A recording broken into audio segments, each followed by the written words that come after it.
Om Swastiastu, perkenalkan kami dari SGDA 9. Pada kesempatan kali ini, kami akan mempresentasikan student project kami dengan topik mutilasi.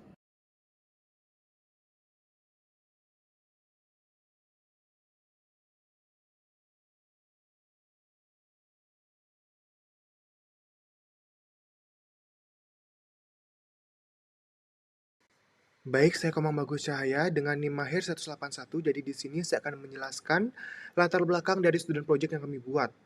Jadi mutilasi adalah suatu pembunuhan yang diikuti dengan memotong-motong tubuh korban yang bertujuan untuk menghilangkan bukti. Di mana prevalensi mutilasi di Indonesia ini cukup tinggi, sering kita dengar melalui media massa. Mutilasi terbagi menjadi kasus individu dan kolektif. Contohnya itu kasus mutilasi 4 warga sipil di Kabupaten Mimika, Papua yang melibatkan 6 prajurit TNI Angkatan Darat pada tahun 2022.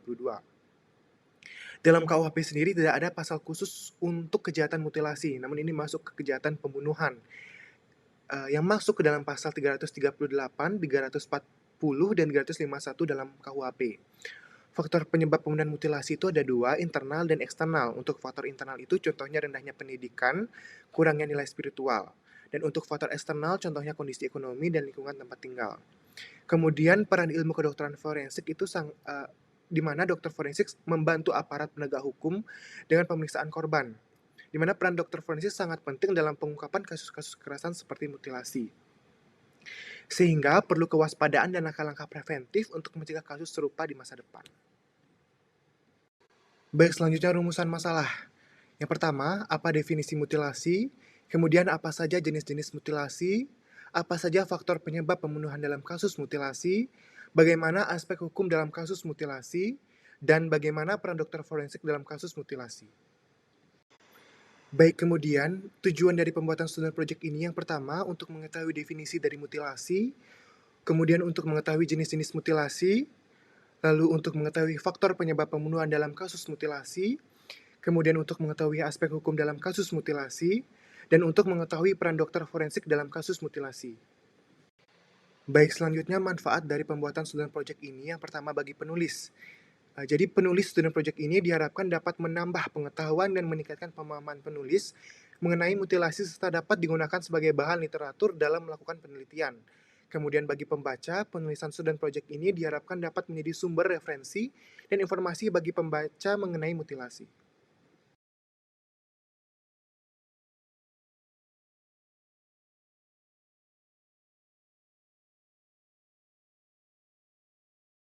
Perkenalkan, nama saya Dewa Made Gede Yudarto dengan NIM akhiran 126. Selanjutnya saya akan membahas terkait dengan pengertian atau definisi dari mutilasi.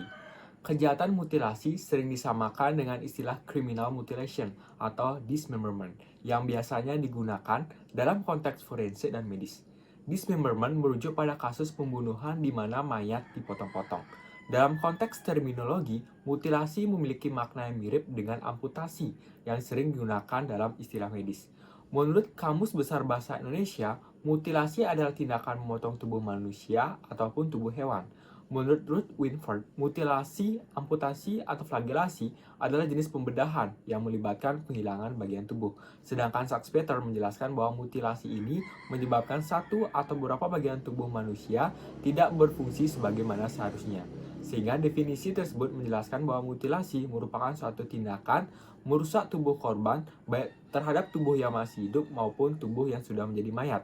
Mayat di sini didefinisikan sebagai orang yang telah meninggal dunia atau mati. Sesuai pasal 117 Undang-Undang Nomor 36 Tahun 2009 tentang kesehatan, seorang dapat dikatakan mati apabila fungsi sistem jantung sirkulasi dan sistem pernapasan terbukti telah berhenti secara permanen atau apabila kematian batang otak telah dapat dibuktikan.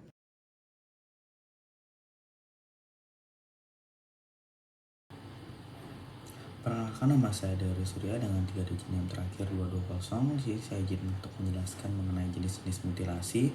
Jadi secara umum tindak pidana mutilasi itu dapat dikelompokkan menjadi dua, yaitu yang pertama mutilasi defensif dan yang kedua adalah mutilasi ofensif. Mutilasi defensif merupakan tindakan pemotongan atau pemisahan anggota badan dengan tujuan untuk menghilangkan jejak setelah pembunuhan terjadi. Motif rasional dari pelaku adalah untuk menghilangkan tubuh korban sebagai barang bukti atau untuk menghalangi identifikasi pada potongan tubuh korban.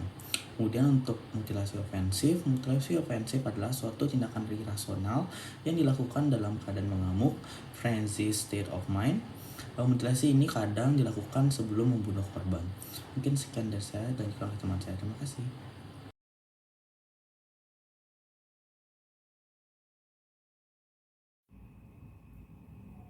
Baik, izin lanjutkan. Sebelumnya perkenalkan, nama saya Nikita Bima Hadewi dengan 3 digit NIM terakhir 038.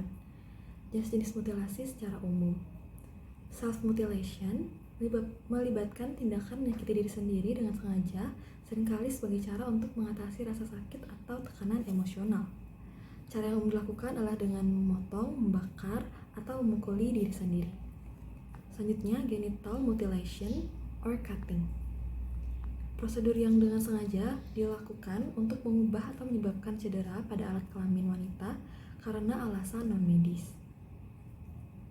Selanjutnya, castration merupakan pengangkatan buah zakar atau indang telur, seringkali dikaitkan dengan hukuman, ritual, atau sebagai cara untuk mencegah reproduksi.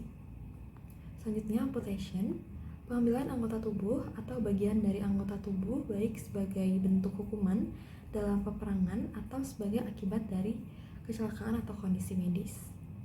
Selanjutnya, tongue splitting, praktik modifikasi tubuh di mana lidah dipotong atau dibelah menjadi 2 bagian terpisah, biasanya untuk tujuan estetika atau ekspresi diri. Selanjutnya, scarification merupakan pembuatan bekas luka pada kulit dengan sengaja karena alasan budaya, agama, atau estetika. Sekian dari saya, akan dilanjutkan oleh rekan saya. Terima kasih.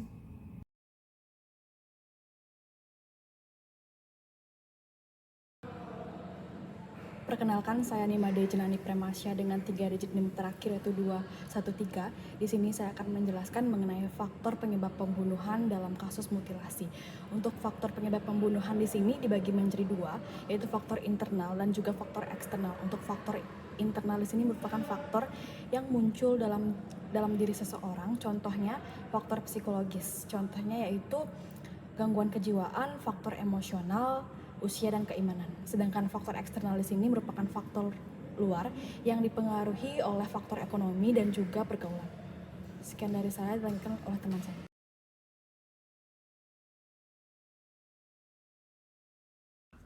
Perkenalkan, saya Putu Rabdi Putra dengan 3 digit terakhir 149. Di sini saya akan melanjutkan mengenai faktor penyebab pembunuhan dalam kasus mutilasi.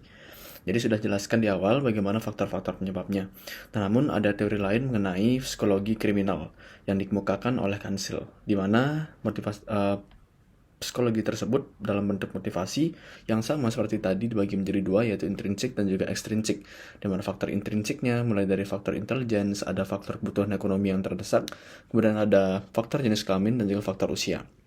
Untuk faktor ekstrinsik sendiri bisa dengan faktor pergaulan, faktor lingkungan, faktor pekerjaan, faktor pendidikan, dan juga faktor lemahnya sistem keamanan lingkungan di masyarakat.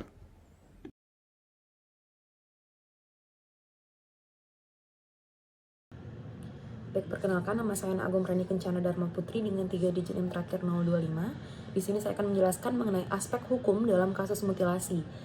Hukum pidana dan ancaman pidana terhadap kasus mutilasi itu dibagi ke dalam 2 jenis, yakni mutilasi terhadap korban yang masih hidup dan mutilasi terhadap mayat korban.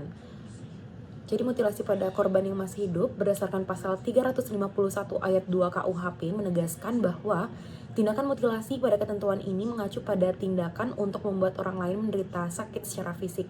Hanya saja tindakan penganiayaan ini dilakukan oleh pelaku secara langsung tanpa ada rencana, dan sanksi pidana dalam hal ini yakni penjara maksimal 5 tahun. Kemudian berdasarkan pasal 355 ayat 1 KUHP itu lebih menegaskan pada kondisi di mana dari sejak awal pelaku telah melakukan mutilasi sebagai tindakan penganiayaan dan sudah direncanakan terlebih dahulu. Maka sanksi pidana penjaranya itu maksimal 12 tahun. Dan pada pasal 340 KUHP menyatakan bahwa perbuatan mutilasi sebelumnya telah direncanakan terlebih dahulu dan setelah dijalankan berakibat pada matinya korban, maka pelaku dapat dikenakan sanksi pidana mati atau pidana penjara seumur hidup. Kemudian mutilasi pada mayat korban berdasarkan pasal 180 KUHP tentang perbuatan melawan hukum, menggali dan mengambil jenazah, pelaku itu bisa diancam dengan pidana penjara maksimal 1 tahun 4 bulan. Dan berdasarkan pasal 406 KUHP, penghancuran atau perusakan barang yang menjadi kepunyaan orang lain, maka sanksi pidananya adalah penjara 2 tahun 8 bulan. Dan berdasarkan pasal 221 ayat 1 KUHP menyatakan bahwa penghancuran benda-benda yang dapat dijadikan barang bukti tindak pidana maka akan dikenai sanksi pidana penjara maksimal 9 bulan. Selain itu terdapat pasal 222 KUHP yang menegaskan bahwa pencegahan atau menghalangi pemeriksaan mayat sanksi pidananya penjara maksimal 9 bulan.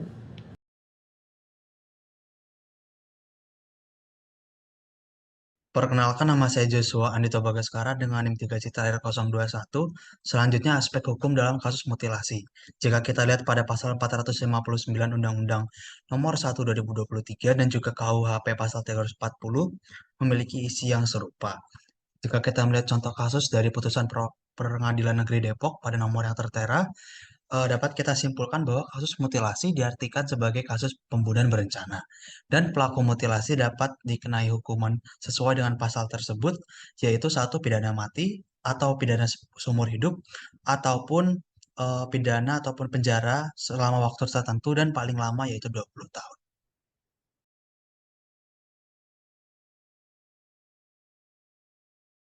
Saya izin melanjutkan. Sebelumnya, perkenalkan nama saya Inyom Gesendra Sotnyana dengan 3 digit NIM terakhir itu 243.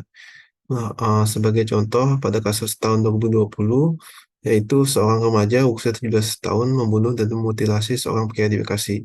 Dari kasus tersebut, remaja tersebut didakwa pasal 338 dan 340 KUHP berdasarkan tindakan mutilasi yang dilakukan. Nah, pasal 338 KUHP mengatur tentang pembunuhan biasa dengan pembunuhan tersebut dilakukan dengan niat untuk membunuh dan segera dieksekusi oleh pelaku.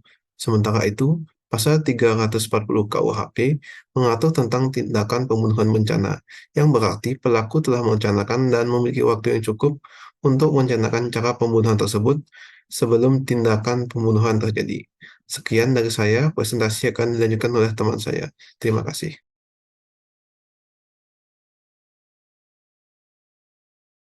Baik, perkenalkan nama saya Igusti Agung Yuniari dengan 3 digit NIM terakhir 069. Di sini saya akan menjelaskan mengenai peran dari dokter forensik dalam kasus mutilasi. Pengungkapan pelaku pembunuhan dimulai dengan melakukan penyelidikan yang tertuang dalam pasal 133 KUHP, di mana penyidik dapat memberikan kewenangan untuk meminta bantuan ahli kedokteran forensik, di mana peranan ilmu kedokteran forensik berguna untuk melakukan pembuktian perkara pidana, mencari dan mengumpulkan barang bukti kejahatan guna menemukan tersangkanya. Di mana pembuktian kasus pembunuhan mutilasi sendiri, jika organ-organ penting untuk dilakukannya identifikasi itu hilang, dapat dilakukan uji DNA berdasarkan pembuktian yang sudah dilakukan oleh dokter forensik mengenai pembunuhan disertai dengan mutilasi. Mungkin sekian yang bisa saya sampaikan, bisa dilanjutkan oleh rekan saya. Terima kasih.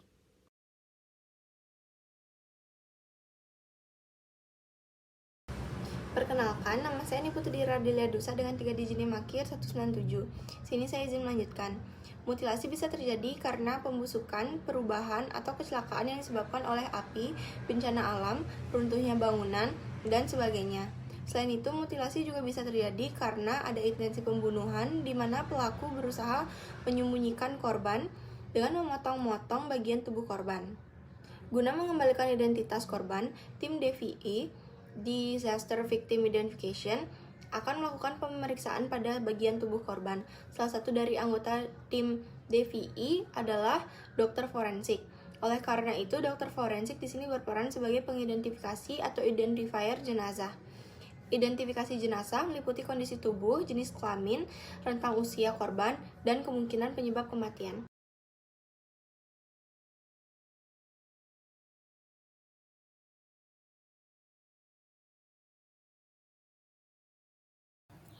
Baik, perkenalkan saya Nyoman Sabrina Julianti Adika dengan 3 digit NIM terakhir dan 03. Di sini saya izin menyampaikan terkait kesimpulan. Jadi, mutilasi merupakan suatu tindakan dengan merusak tubuh korban yang dilakukan dengan cara memotong satu atau beberapa anggota tubuh menjadi bagian yang lebih kecil. Adapun beberapa jenis mutilasi yaitu yang pertama, self-mutilation, yang kedua, genital mutilation atau cutting, yang ketiga, castration, yang keempat, amputation, yang kelima, tongue splitting, yang keenam scarification, yang ketujuh mutilasi defensif, dan yang terakhir mutilasi ofensif. Di mana pada kasus mutilasi terdapat dua faktor yang mempengaruhi, yaitu yang pertama faktor internal, yang terdiri dari faktor psikologis, emosional, usia, dan juga keimanan pelaku. Kemudian yang kedua ada faktor eksternal yang terdiri dari faktor ekonomi dan juga pengaruh lingkungan.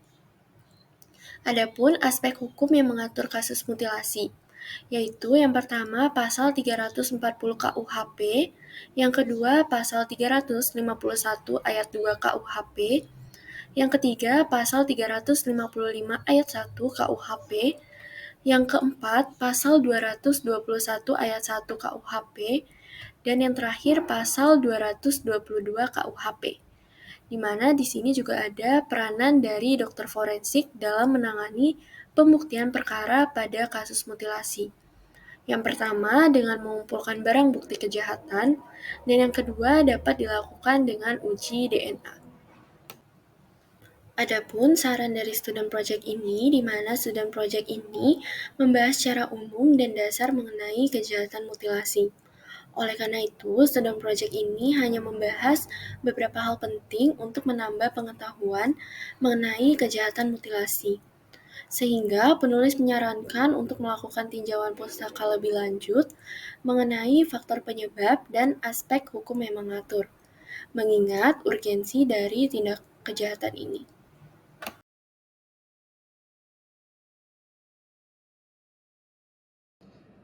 Sekian yang dapat kami sampaikan mengenai student project kami dengan topik mutilasi. Mohon maaf jika ada salah kata.